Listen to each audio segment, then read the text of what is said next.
To make the long beaded necklace, you need 6 freshwater pearl coin beads in blue. They're 12 millimeters. We like these coin beads because the hole goes from side to side, which means the beads sit flat on your necklace. You need 21 hematite chips in 6 millimeter, and these chips are fun because they're all irregular shapes. We have 7 crystal rondelle beads that are faceted, and they're pink, 6 millimeter by 10 millimeter, and you can get these at just about any bead store. We have 7 gold oval beads that are 6 millimeters by 8 millimeters, and these are sort of glass on one side with metal on the other, and we like them. They look very vintagey. You need Preciosa seed beads in size 11 in gold, and these you can buy either on a hank like this, or sometimes they come in a tube. You need Fireline. We chose white for this project. You need a collapsible beading needle, and this you can also get at any bead store or craft store. For the clasp, we're using a barrel clasp in gold. We've got GS Hypo Cement beading glue and scissors.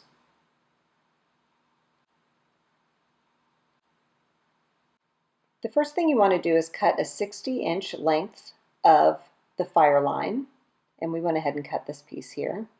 And we're going to take a piece of masking tape and just put that at one end of the Fireline, and that's going to keep our beads from sliding off.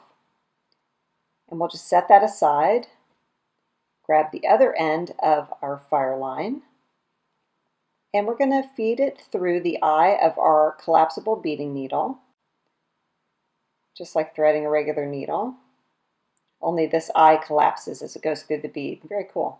And the idea with this necklace is that we're going to put about 3/4 of an inch of seed beads in between each of our special beads.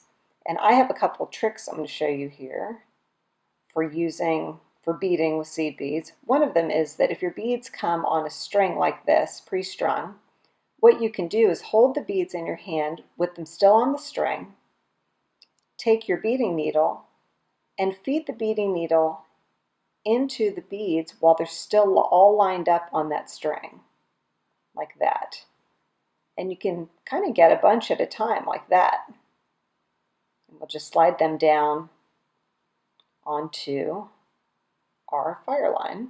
And you need to be careful that you don't get tangled between the two threads. That's the only thing, but works pretty well. I'm going to get a couple more because we want 3/4 of an inch or so of our seed beads in between each one of our special beads. And you don't need that many, or it doesn't need to be that precise. Slide those down. I'm going to move my seed beads out of the way so I don't get tangled. And now we're ready to start feeding on our special beads. We're going to put 1 hematite chip in between each section of our seed beads. So here's a hematite chip. And then we'll do more seed beads, and we'll show you another trick for the seed beads. If they come in a little tube, like sometimes they come in a little tube, or if the stringing trick isn't working for you, put a little handful of them in your palm, like that.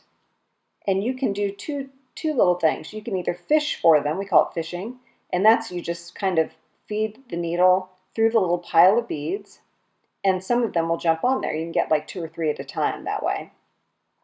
We think that works pretty well. Or another trick is to do what we call bead handling, a little bead handling trick. If your bead is face up, you can see the hole of that bead is facing up. You can take the tip of your beading needle and just tip the bead, and it will slide right on your needle.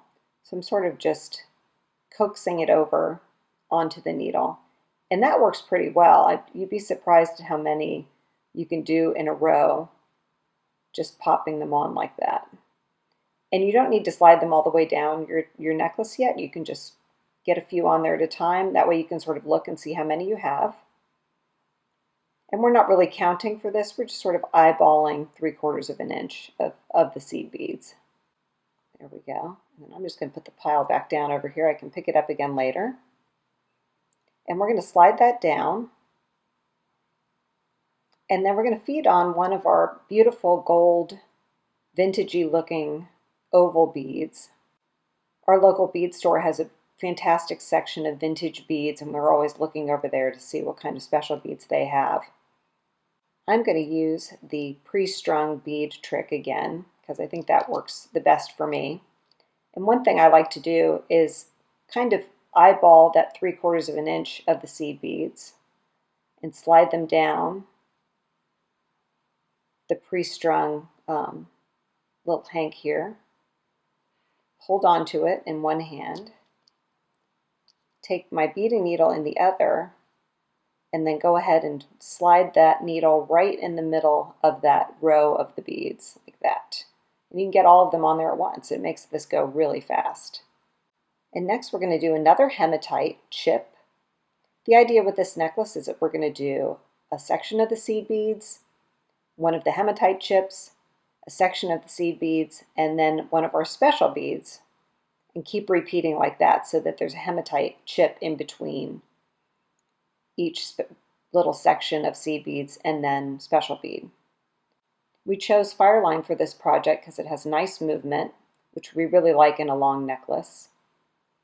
And it also is great for working with beads like crystals or these Preciosa seed beads, because those beads can be a little bit sharp on the inside where they're drilled. And if you used a regular thread, those sharp beads might end up cutting your thread, and that would be heartbreaking for your beautiful necklace to break. Move those out of the way. I'm actually going to slide them down and see how many more I need. You can see I need just a few more of those seed beads to get that so it looks about the same length as these other sections of seed beads. So let me do a few more. I'll do the bead handling trick just to get about 5 or 6 more on there. And now we're going to feed on one of our crystals. We love these faceted crystal beads. You'd be surprised, you can find them strung at flea markets for pretty inexpensive. And we love them.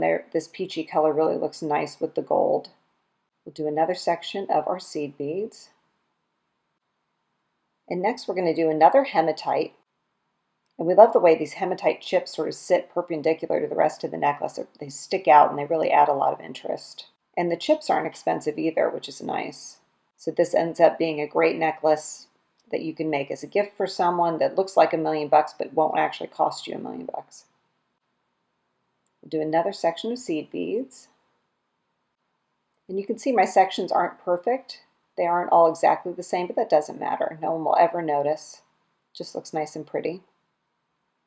And now we're going to feed on one of our beautiful freshwater pearl coins. Look at that AB finish on that. It's just beautiful.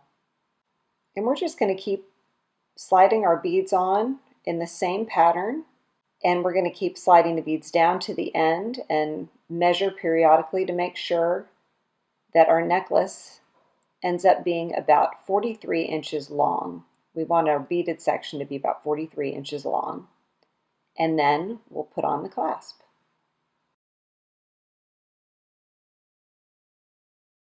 We finished beading our necklace, and the beaded section is now 43 inches long, and it looks beautiful, really pretty. We're ready to put on the clasp. To do that, we're going to start by sliding off our beading needle, and we took our clasp apart, so it's in 2 pieces, and we're going to feed the end of our Fireline through the little loop that's in one end of our clasp. And then we're just going to tie a double knot. And to do that, we're going to make a knot by going under the beaded thread and then back over through that loop, just like you'd make a regular knot, and pull it tight around our clasp like that. And then we'll just do that again so that we have a double knot, just so it's a little more secure, like that. And with Fireline, you can pull it nice and tight because it's super strong.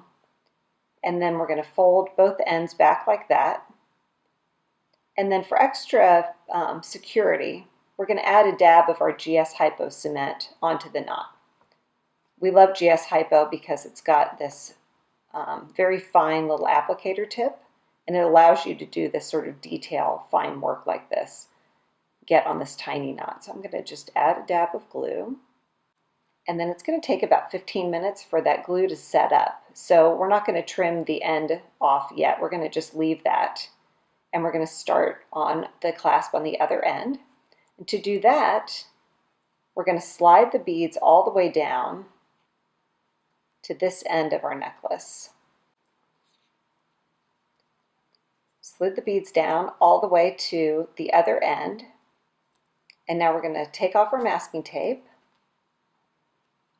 and feed the end of the Fireline through the hole and the end of this clasp, this side of the clasp.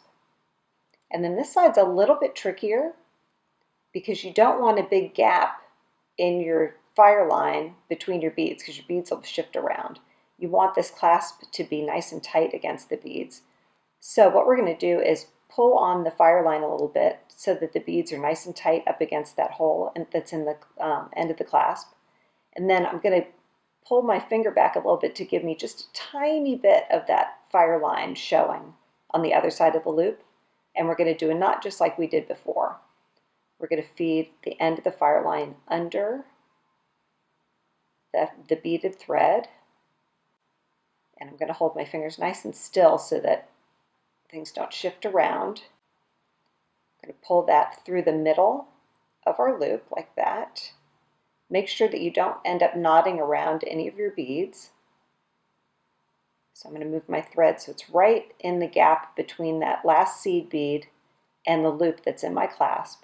I'm going to pull the clasp nice and tight against my beads, and then I'm going to pull the end so that that's nice and tight and we don't have any movement now between the beads.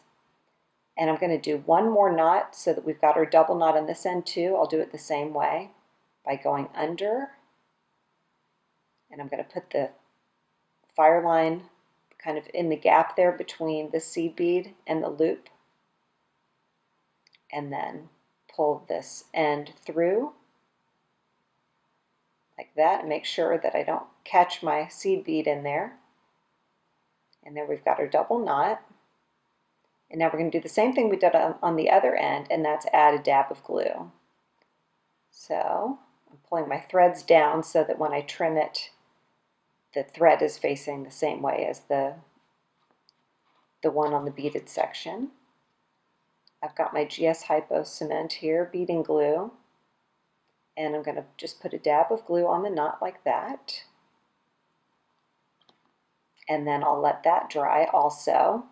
Once the glue is dry on those knots, I'll trim these ends off, and then we'll have our beautiful long beaded necklace.